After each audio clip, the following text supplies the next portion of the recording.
On this episode of China Uncensored, you've got a little bit of acid on your face right there. Welcome to China Uncensored. I'm your man behind the Iron Curtain, Chris Chappell. You know, it's a little ironic in a way that Edward Snowden, the NSA whistleblower, first chose China as a place to go to, considering the way whistleblowers in China are treated. This is Li Jianxin, or at least what's left of him. He was a truck driver in Guangdong province until he quit in 2012 to write several online exposés linking local communist officials and businesses to organized crime and some serious corruption allegations.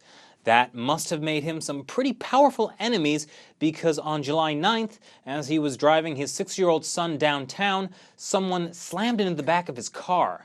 When he got out to take a look, 3 men jumped him, threw sulfuric acid on him, slashed his wrists with a knife, and stabbed him in the right eye. And of course, Li said he couldn't run because his 6-year-old son was there. So yeah, Snowden, you picked a place that really values whistleblowers. Of course, Li is only the most recent in a long string of whistleblowers coming to bad ends. Remember that whole toxic milk scandal a few years back? You know, the one where Chinese dairy companies were knowingly putting highly toxic melamine in their milk, and it ended up killing at least 6 babies and giving 300,000 others severe kidney damage? Well, we have Jiang Weisuo to thank for that. He was an operator of a dairy company in Shanxi province. In 2006, he raised the first cry about what would become an international scandal, but was ignored until 2008, when the problem was nearly killing hundreds of thousands of babies and communist authorities couldn't hide it anymore.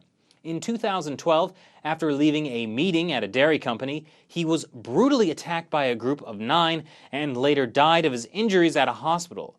Now you might be thinking, well, since a lot of the dairy companies had to carry out mass recalls, losing a ton of money, and the public has all but lost their faith in China's dairy industry, there were probably a lot of people with a vendetta against Jiang. And man, if that group of mysterious attackers were linked to a scandal that seriously made Chinese authorities lose face, well, don't worry, Chinese authorities found out who was behind this insidious attack: his wife. They did some investigating and found out that she was in the group of people who attacked him on the way home, and she stabbed him because he had a drinking problem. And authorities even arrested her, and after a little while in detention, she confessed to murdering him. Speaking of confessions while in detention, just in May, a court in Zhejiang reversed a 2004 death sentence given to an uncle and his nephew for a rape and murder charge when it was discovered their confessions came through torture while in detention. I don't know why I brought that up. Seemed relevant somehow. It was only about 10 years they spent in prison. Then there's 85-year-old Gao Yaojie. Have any of you heard of an AIDS village? Probably not, doesn't get much press coverage, but in the 90s, an unregulated blood-selling scheme promoted by officials in Henan province left up to 1 million people infected with AIDS in this single province. The Chinese regime tried to cover it up by arresting and beating the villagers infected with HIV who tried to petition. Gao Yaojie is one of the reasons they failed in hiding the story. She ultimately had to flee to the United States in 2009 after a stint in house arrest. The Chinese regime was adamant there was no HIV problem in China until in 2002. In a single day, the official estimate for people living with the disease jumped from 30,000 to 1 million. And somehow in the decades since, that number hasn't gone up much. But how about we end with a whistleblower that absolutely refuses to take crap from anyone? Look at this pretty boy. Nah, he's not the whistleblower. He was the head of a Chongqing district until, shall we say, he got caught with his pants down. That almost 60-year-old man was gifted this 18-year-old girl by a businessman who told her to secretly film it so they could blackmail him into handing out government construction contracts. Citizen journalist Zhu Roy Fung got his hands on that sex tape, which quickly went viral on the Chinese internet after he posted it. This one video has taken down 11 corrupt officials, and he alleges he has 6 others. He's been threatened and beaten, but the guy's got some chutzpah.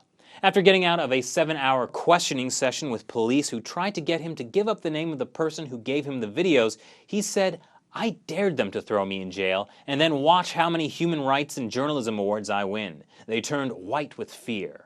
Of course, it has cost him. His wife is an officer in the People's Liberation Army, or at least she was. His wife, that is. Authorities threatened to withhold promotions and even transfer her to a remote part of the country unless Zhu stopped. So to protect her, Zhu filed for a divorce. She loves her uniform, she loves the party. I guess she loves the party more than me.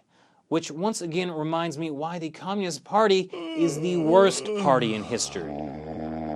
Zhu got started as a citizen journalist after working as a cement mixer and shoe salesman. Trying to grab a piece of the Chinese dream, he invested his savings in a small hotel, which was expropriated by the local government and bulldozed. He was given no compensation, and his lawsuit went nowhere. He lost almost everything. Now, this reminds me of something. A lot of you have asked me if I ever plan on visiting China, or some of the more aggressive say I shouldn't criticize China unless I've been there. Well, as someone who, in a very public way, shall we say, blows the whistle on corruption in Chinese Communist Party, I don't think that really would be the safest thing for me to do. Not really sure where I get that impression, though. So my question is, if Chinese leader Xi Jinping really wants to root out corruption in the Communist Party like he says he does, shouldn't whistleblowers get some kind of, I don't know, protection? Leave your thoughts below, check out the Facebook page, and follow me on Twitter, and subscribe for more new episodes of China Uncensored every day. Thanks for watching. I'm Chris Chappell. See you next time.